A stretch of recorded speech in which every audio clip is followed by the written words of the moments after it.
noches, saludos a los oyentes, bienvenidos tras la puerta cerrada, yo soy Fernando y hoy, la noche de hoy, vamos a hablar de 4 historias maquiavélicas ocurridas en el entorno de Granada. La primera historia hablamos de José Antonio Gutiérrez, un joven granadino que perdió la vida con tan solo 22 años. Y bueno, perdió la vida, desapareció. La última vez que lo vieron fue en una zona apartada de la ciudad, cerca del Parque de las Ciencias.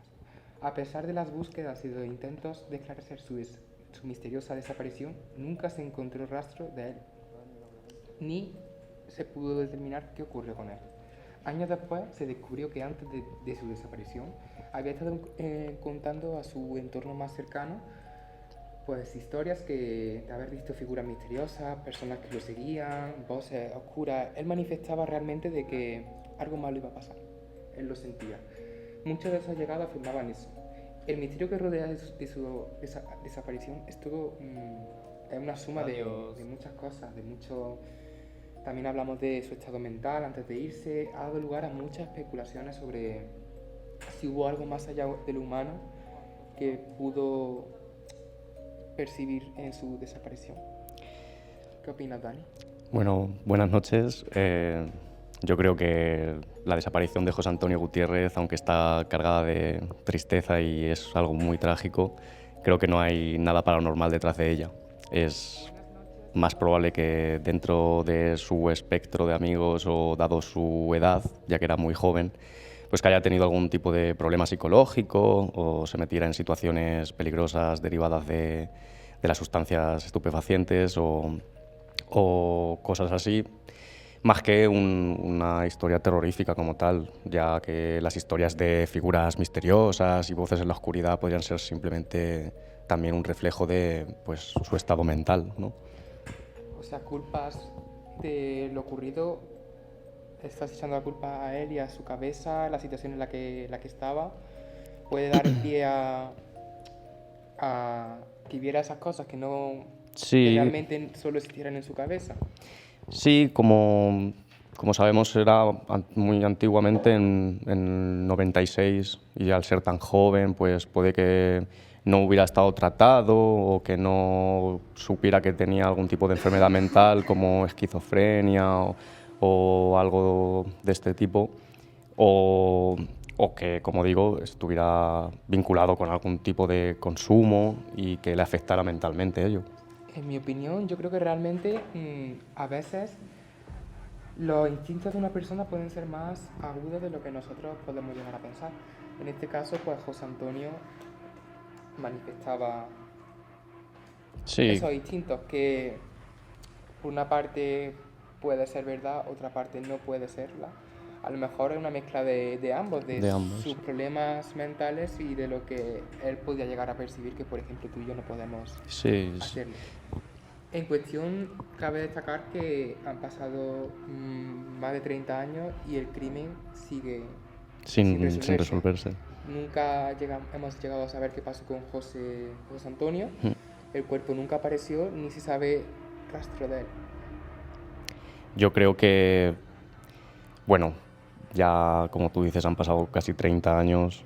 Lamentablemente no creo que a día de hoy podamos encontrar, poniéndonos en lo peor, pues su cadáver, pero yo confío, pues, como digo, que el hombre, que José Antonio esté bien, que no tuviera motivos para desaparecer a malas, que no le haya pasado nada, como quiero decir, pero que simplemente él pues haya cambiado de aires o haya decidido empezar una nueva vida en otro sitio. Ya como digo, son unos tiempos muy antiguos. Antes la gente se movía de ciudad y no, si tú no querías contactar con alguien, no contactabas, entonces no volvías a saber de esa persona.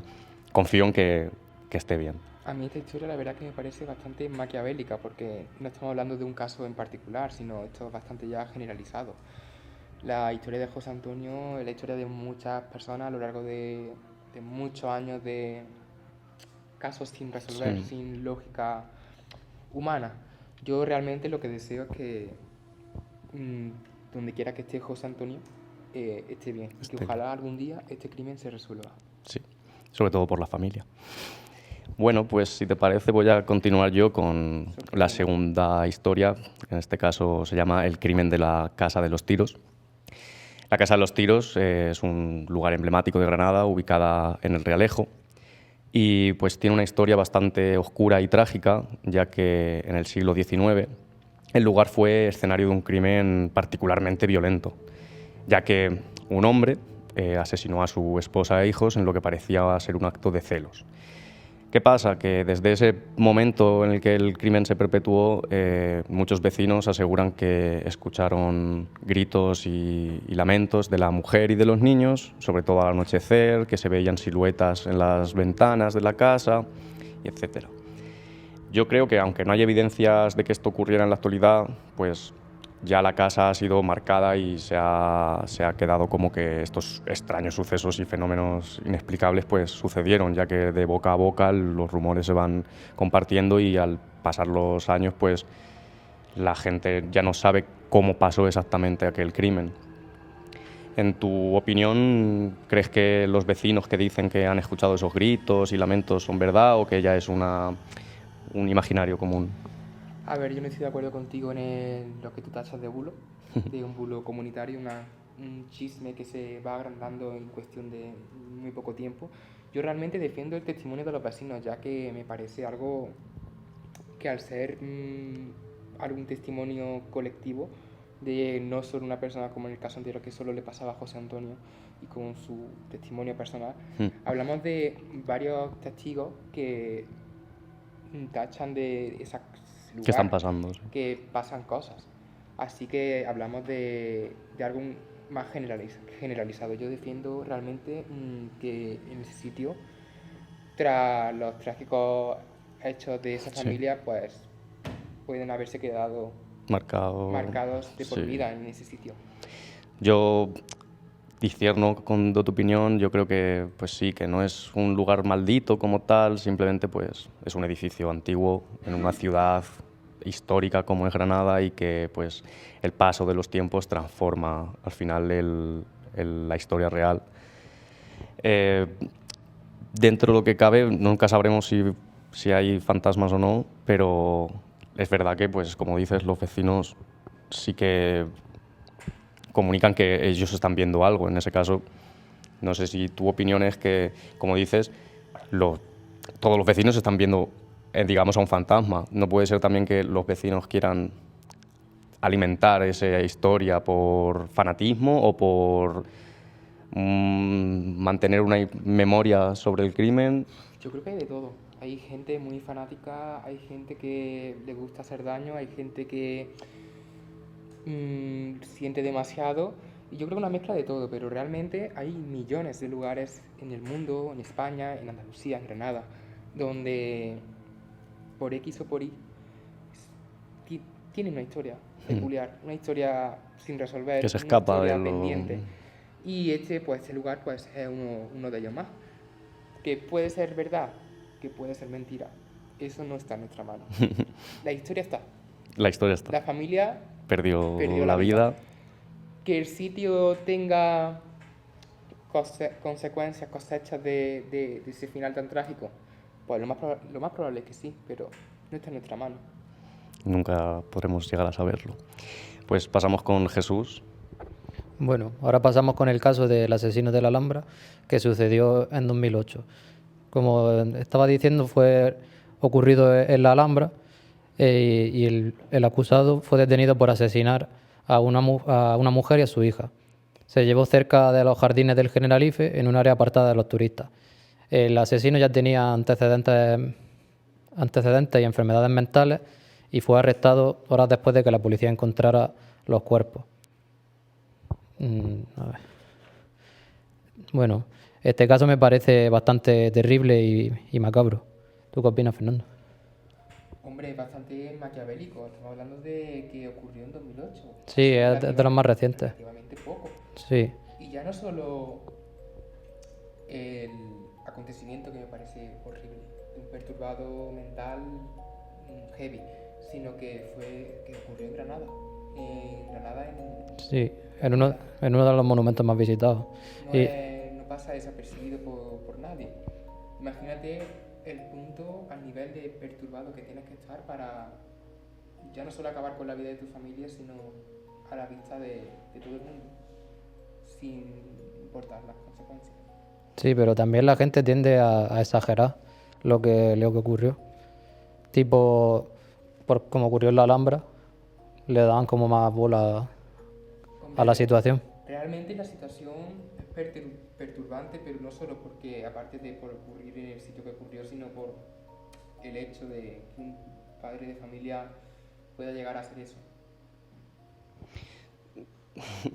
Yo creo que lo llamativo de esta historia es que la gente se ha centrado en darle un contexto ritualístico al hecho de que los asesinaran en la Alhambra, pero creo que no tiene nada que ver con el hecho de ser un ritual o algo satánico o psicológico, simplemente pues es, como explicaba antes, que para hacer daño, y como hemos dicho antes con el otro caso, hay gente muy mala en el mundo y que no le basta con marcar a la persona que va a hacerle daño, sino que quiere hacer daño al entorno y todo lo que pueda hacer. Entonces, no es lo mismo matar a mi mujer que matar a mi mujer y a mis hijos que matar a mi mujer y a mis hijos en el monumento más histórico de su ciudad. Creo que es alevosía, básicamente. Yo creo que realmente lo de ritual, yo creo que también puede llegar a ser especulaciones. Porque como hemos dicho antes, a la gente le gusta hacer daño y en un crimen que pasa tan llamativamente sí, por un sitio que normalmente no ocurre nada, pues la gente pues le gusta dar pie a más cosas. Bueno, pues voy a continuar con una historia que se llama El fantasma del Pu. Me encanta esta historia. Bueno, no sé si sabéis lo que es el viejo granero del Palacio de Abrantes, aquí en Granada. Data del siglo XVI. Este antiguo palacio, el granero de este antiguo palacio es ahora un local de copas en el que muchos de sus trabajadores pues, comparten experiencias aterradoras. Bueno, todo el mundo sabe pues, que Granada es una ciudad muy llamativa, de espíritus, presencias, sus calles como el Albaicín se prestan a ello. Pues en este nuevo caso de apariciones fantasmales se han realizado estudios en el sótano del pub. El estudio lo realizó nuestros compañeros del podcast La Cuarta Dimensión, que captaron tanto psicofonías de alguien mencionando un nombre como una imagen nítida de una especie de monje con un hábito negro. Las psicofonías decían el nombre de Lorenzo, por lo que se entiende que era un fraile del Palacio de Abrantes. Las declaraciones de los trabajadores van desde que les lanzan cosas en momentos en los que ellos están a solas, como CDs, o que las copas se caen solas, o que escuchan ruidos procedentes del sótano, movimientos como de cajas y como si alguien estuviera haciendo inventario en el bar cuando estás el camarero solo. Y aunque estos hechos están basados en hechos reales, son cosas que la gente está contando a día de hoy, también tiene parte de su leyenda urbana y forma parte de la imaginación de Granada. ¿Tú crees que realmente todas las personas que trabajan allí tienen una experiencia o están viendo cosas o sienten esas sensaciones? A mí realmente toda esta historia me parece fascinante, ya que no estamos hablando de un individuo, sino de varios que viven situaciones muy similares en el mismo sitio y con ya pruebas psicofónicas. Sí. Nuestro amigo Lorenzo, ya esto va más allá de todas las historias anteriores. Tenemos ya pruebas de que hay algo más allá de lo terrenal, sí, por así decirlo, que incumbe a los trabajadores de este pub. Yo, dentro de mi punto de vista escéptico, creo que aunque no sea un fantasma o algo, tiene que ser algo tiene que haber, debido a que tantos camareros están... ¿Buscas una explicación lógica o pretendes ir más allá? Creo que mi explicación lógica y mi conocimiento del mundo, tal como creo que es, no me permite explicar lo que está sucediendo. Entonces eso hace que tenga una crisis de identidad. Algo que no tiene explicación. Es fascinante. Yo, por mí, como digo, no creo que un camarero reciba discazo a la cara Claro. y diga El todo. camarero el disco no va solo No a puede, la ¿verdad? cara del camarero. Tiene que haber alguien más, pero si él También está hablamos de realmente convencido, psicofonías, de un hombre, Lorenzo, hay que ver que si- seguramente tenga una historia detrás y por ese hombre, después de tantos años, siga ahí. Hablamos de cuentas pendientes. de Cuentas pendientes que no te hacen trascender a tu- a algo más Paraíso. allá, a tu paraíso, a tu muerte. No ha terminado de... ¿Cuál crees que sería el caso de las causas pendientes de Lorenzo por las que no puede abandonar el palacio? Pues a lo mejor es que siente que no se quiere ir, quiere quedarse ahí. Le Y gusta. lo está demostrando realmente. A lo mejor quiere echar a la gente del pub y quiere quedarse O en considera ese... que es Considera un- que no, que el sitio no debería ser un no bar, debería ya ser un casi un pub. palacio. Realmente él está defendiendo su terreno. Terreno. Es muy fuerte, me parece maquiavélico. Pero aparte de todo esto, ya no solo la historia, las psicofonías, ya lo que beneficia esto al local. Le está dando una visibilidad enorme. Sí. Hay muchísima gente que querrá acercarse ya no solo para consumir, sino muchos curiosos en el entorno de Granada o fanáticos de lo paranormal de alrededor de Andalucía que conozcan la historia, que quieran de verdad sentir esa energía que los trabajadores sienten. Y esto lo único que hace es darle publicidad al local, sea o no cierta. Nuestro amigo Lorenzo Deberían hacer un pase con consumición y una bajada al sótano. puede ser una buena estrategia de marketing. Yo realmente creo que de las 4 historias, esta es la que puede tener un poquito más de verdad, Sí. porque ahí están las pruebas. Sí. No es lo mismo Dentro de las historias que hemos contado esta esto noche, que algo sí. que pasó hace 30 años. Realmente la veracidad está aquí, en el pub de nuestro amigo Lorenzo. Pues con esto nos despedimos esta noche. Esperemos que os haya gustado como siempre y nos vemos en el próximo podcast. Muchas gracias. Buenas noches.